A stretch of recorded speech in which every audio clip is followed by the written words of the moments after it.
Ya. Julio, queríamos saber cuál es el interés tuyo al escribir la obra El mito de un símbolo patrio. ¿Qué se sintetiza en esta obra?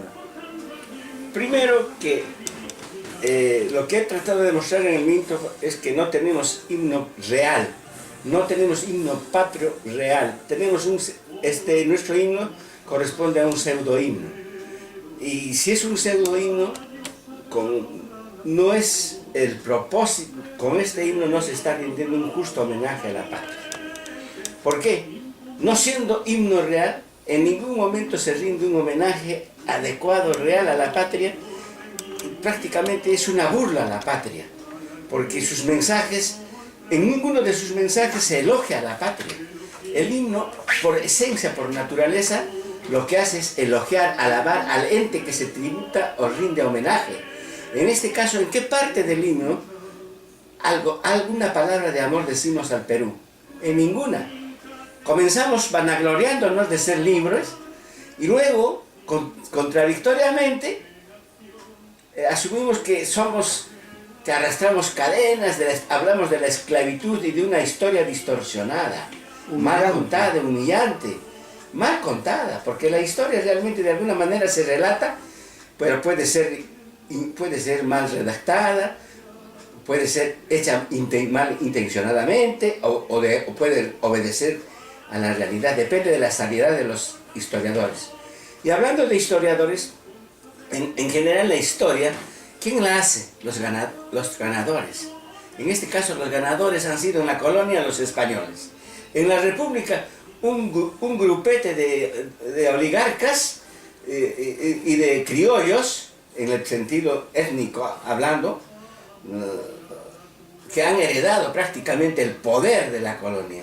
¿Por qué han heredado ellos? Porque no se ha dado el poder a la población, no han hecho de que solamente unos cuantos, ese poder de criollos, haya gozado del poder, haya usufructuado del poder, él y los ayayeros de su entorno, los pseudo criollos.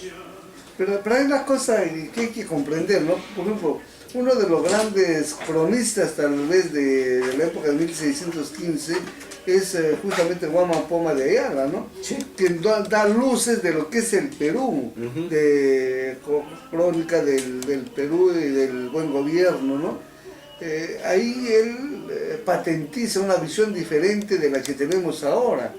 Y seguramente esa heredad ni siquiera se ve en José Carlos Mariátegui, que tuvo su propia manera de entender el Perú. Entonces te pregunto, ¿no?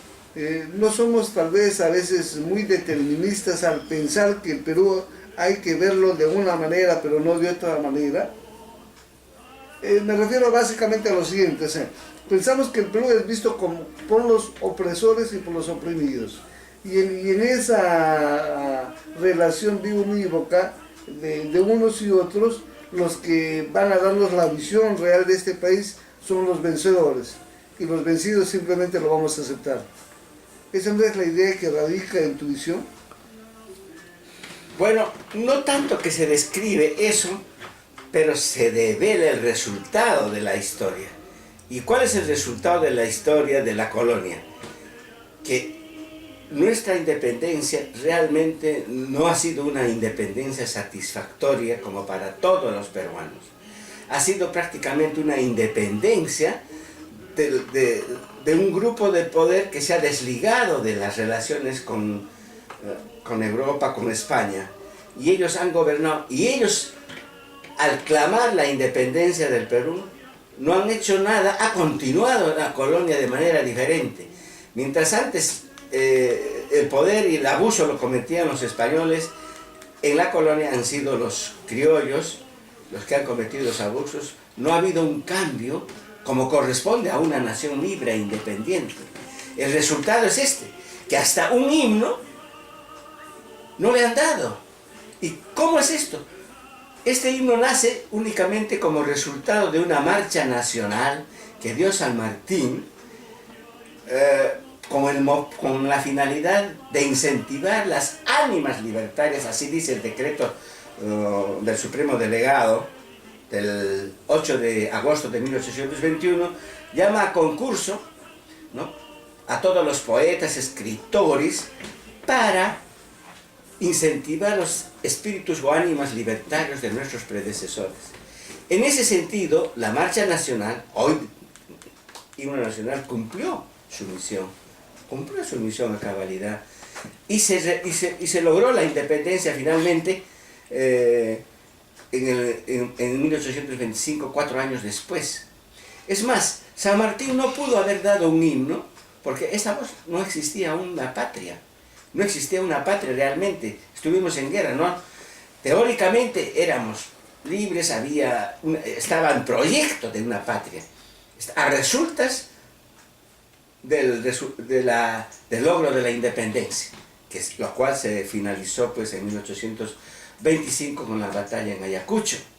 Claro, permíteme ver tu visión filosófica ahí, ¿no?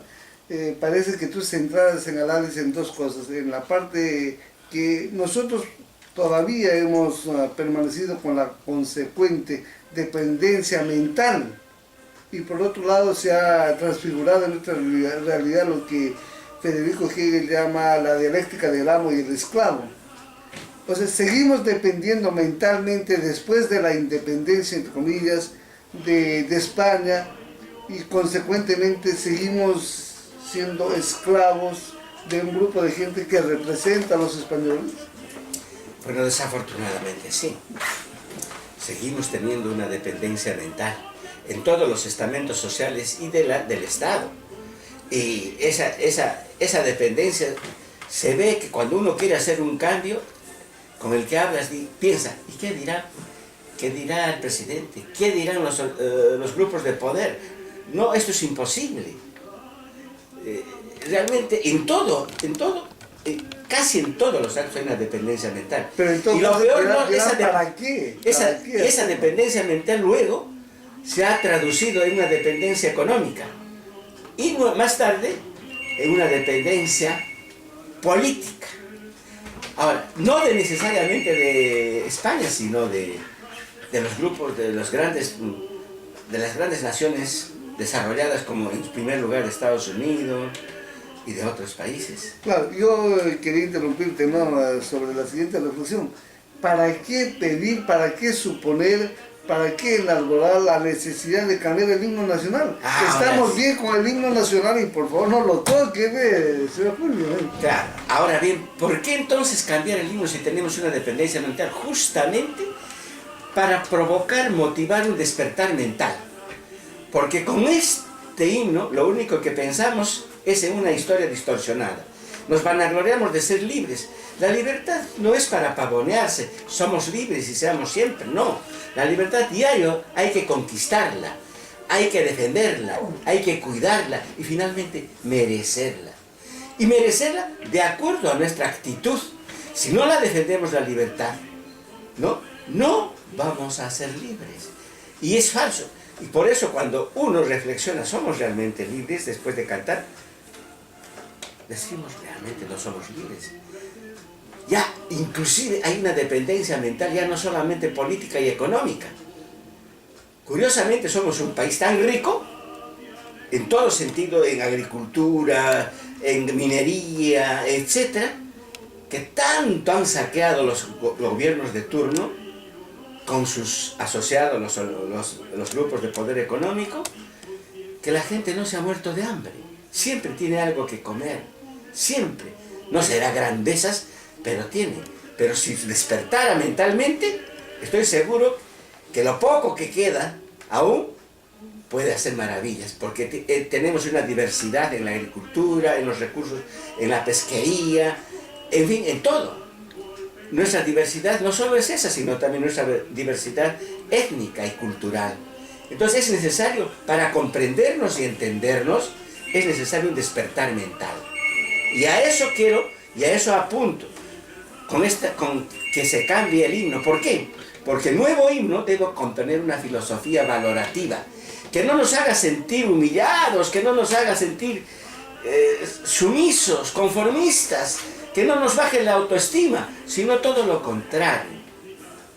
Es por eso, ese es el objetivo de este caminar sobre la importancia de los himnos y la influencia en la mentalidad. Tal es la influencia del himno que desafortunadamente incide pues en que seamos un pueblo indiferente, indolente y con una poca baja autoestima. Y si el hombre tiene no sabe valorarse, hombre, pues ¿quién nos va a valorar?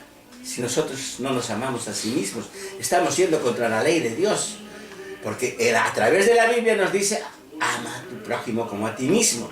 Y si nosotros no nos amamos a nosotros mismos, ¿qué va a ser de nosotros? Obviamente, en esta ley de la jungla que reina en todo el mundo, ¿no?, a lo cual se ha referido Job, el pez grande se come al chico. Y eso estamos padeciendo. Y nadie quiere darse cuenta. Y si se dan cuenta, no importa, yo tengo ya algo en mi bolsillo para defenderme y para defender a mis familiares. No, no es el caso. Pero acá no solamente es el caso de cómo estamos sometidos en cuanto al aspecto económico, sino del aspecto central. Nos hemos despersonalizado, nos hemos enajenado. O sea, pensamos que lo que tenemos es para nosotros y los demás no importan. Los demás son los segundones que si quieren llegar a tener algo, si quieren aspirar a algo, que la luchen. O sea, muchas veces nos ponemos furiosos cuando vemos que un sujeto le roba un celular a un estudiante. Pero no nos damos cuenta que los políticos se roban millones y millones de soles y sin embargo nadie dice nada, ¿no? Inclusive postulamos a que nuevamente vuelvan a reinsertarse en la historia.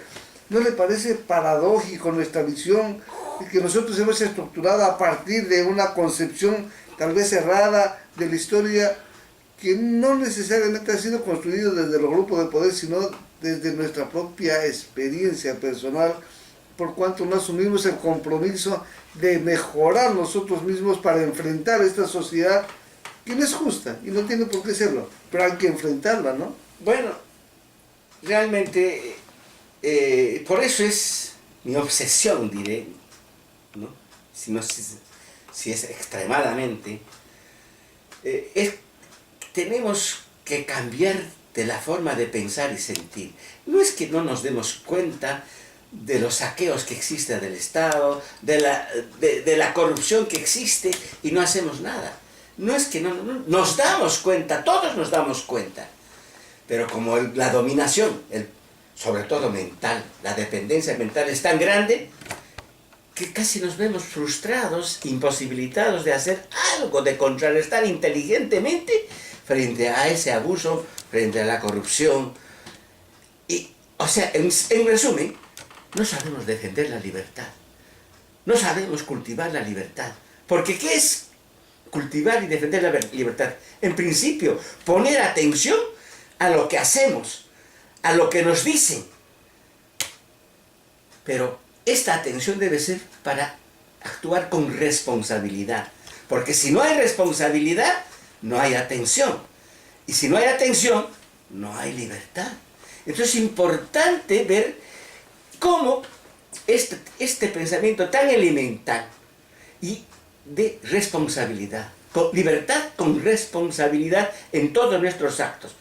Claro, somos irresponsables al no saber defender nuestros intereses. Somos irresponsables al hacer un contrato internacional, sabiendo la ley del cuento de Esopo, creo, en el que los contratos se hacen en favor del grande y lo que le digan los grandes se firma aunque esté en contra de nosotros, no esté de acuerdo a nuestros intereses. Entonces, con esa mentalidad no vamos a llegar nunca. ¿Y por qué me preocupa esto de un despertar mental?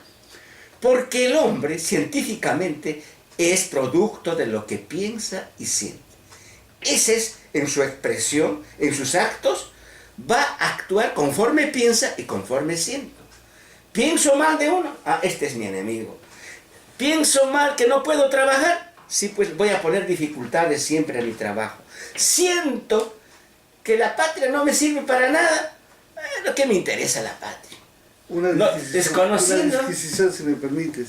¿Tú crees que las clases ahí gobernantes, o tal vez digamos en términos más amplios dominantes, van a permitir que ellos, que el pueblo les exija cumplir con los deberes que tienen para con la patria, porque mira, o sea, darle una opción de cambio es como darles la lámpara para enterrarla, Claro. para enterrarlo con su propia lámpara, y eso me parece ilógico, o hay algo de lógico en tu propuesta. No, No a sé. través de los más de 10 años que vengo luchando esto, escribiendo, dando conferencias, etcétera, hablando con políticos de nivel, inclusive, de turno, y con otros políticos que no están en el poder, definitivamente ellos dicen que el cambio sí es necesario, pero no se atreven a poner en la agenda política para el cambio. ¿Por qué? Como hay una mentalidad dependiente, están diciendo, ¿qué dirá el multimillonario X y Z? ¿Y qué dirá el poder económico y político de afuera? Y como hay lineamientos de no nacionalismo, y al cual muchos intelectuales apoyan, bueno, creen que el nacionalismo es solamente buscar el dinero y tener a una sociedad distraída en cosas banales, como son las exhibiciones en televisión de la... bueno, de los realities y de tantos otros actos que no contribuyen a una cultura.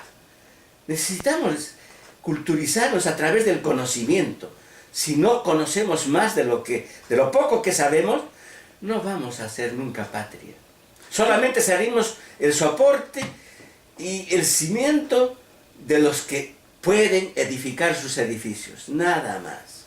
Tú has dicho algo muy importante.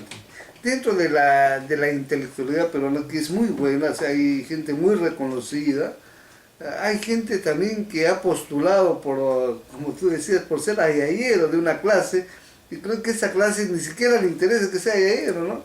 Por ejemplo, aquellos que postulan que el problema del Perú se resuelve solamente con acabar la relación entre formal e informal, lo legal con lo extralegal, es un postulado. O hay otro periodista conocido y entre comillas reconocido que dice, ¿no? Acá hay un octavo ensayo que presento para echar de abajo los 7 ensayos de mi abuelo, de mi familiar.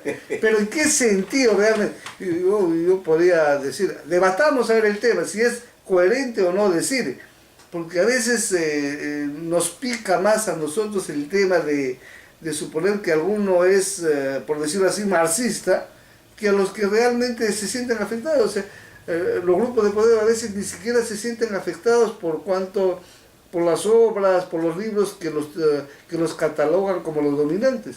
Pero los que están ahí como ayer son los primeros en saltar y decir, por favor, no ataques, saltar, y quieren postular una dignidad, atributos intelectuales que muchas veces han dejado de lado, ¿no? Y a veces hasta son premio Nobel. Disculpe que lo diga, ¿no? Pero ¿usted qué considera con respecto a ese punto, no? Bueno, pues que desafortunadamente hay una pobreza mental. No solo una dependencia mental, claro que se traduce.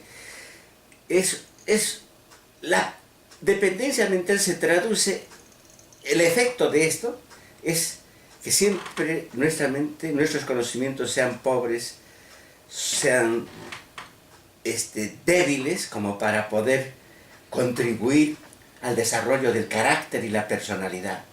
Si un pueblo siempre es sumiso, siempre conformista, y tiene baja autoestima, nunca va a defender sus intereses adecuadamente.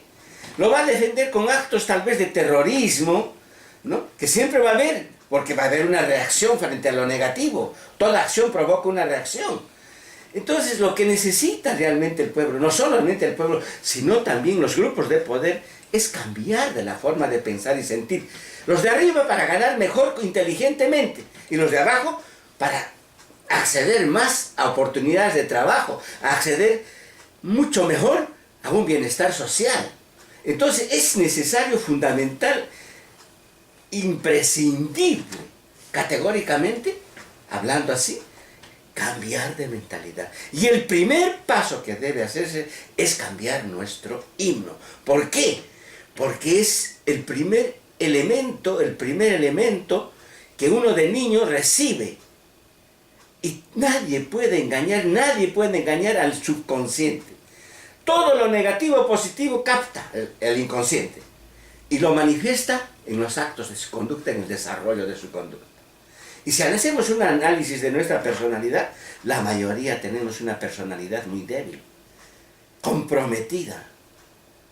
Entonces, ¿qué podemos hacer con ese tipo de personalidad? Y lo triste es cuando nuestros dirigentes vemos que son así. Pero más que comprometidos son subordinados, ¿no? Subordinados. Están subordinados. Amén, Señor, yo me voy a postar ante usted y yo voy a decir lo que usted quiere decir. Y lo peor es que lo dicen mal. Así es. O sea, lo forman mal, ¿no? Y a veces aquellos que postulan posiciones radicales, radicaloides, por más que digan que a través de la lucha van a conseguir algo, en lugar de favorecer a todo un grupo de gente que pueda despertar, totalmente hacen que el escenario social y político esté teñido de sangre, de violencia, que no favorece a nadie. Muy por lo contrario, como país nos ha hecho retrasar muchos años, ha eliminado a mucha gente del pueblo realmente. ¿Y dónde están esos postulados de transformación que realmente no han servido para nada? Solamente para matar las esperanzas de un país que en algún momento se debió constituir como una verdadera nación.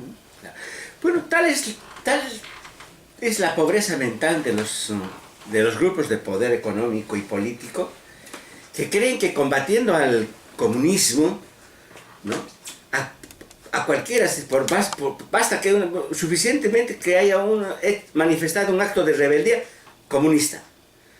Pero no analizan en el fondo qué es lo que quiere transmitir ese rebelde. Porque la rebeldía es un instrumento de la independencia, de la libertad. Porque si no somos rebeldes nunca vamos a ser libres, porque siempre vamos a tener en nuestra mentalidad, en nuestra conciencia y en nuestra mente esa carga que nos abruma, porque no la expresamos, no la exteriorizamos. Entonces llega un momento en que ese cúmulo de descontentos, ese cúmulo de insatisfacción, ese cúmulo de impotencia reviente. Esto lo saben, pero como tienen el poder político y militar, cuando se viene a la rebeldía, fuego. Lo único que saben. Hasta ahora no vemos un respeto hacia las mayorías. Entonces, yo quiero que con este himno contribuir a un despertar mental con los mensajes que encierra esta propuesta que contiene una filosofía valorativa. Por ejemplo, en el coro dice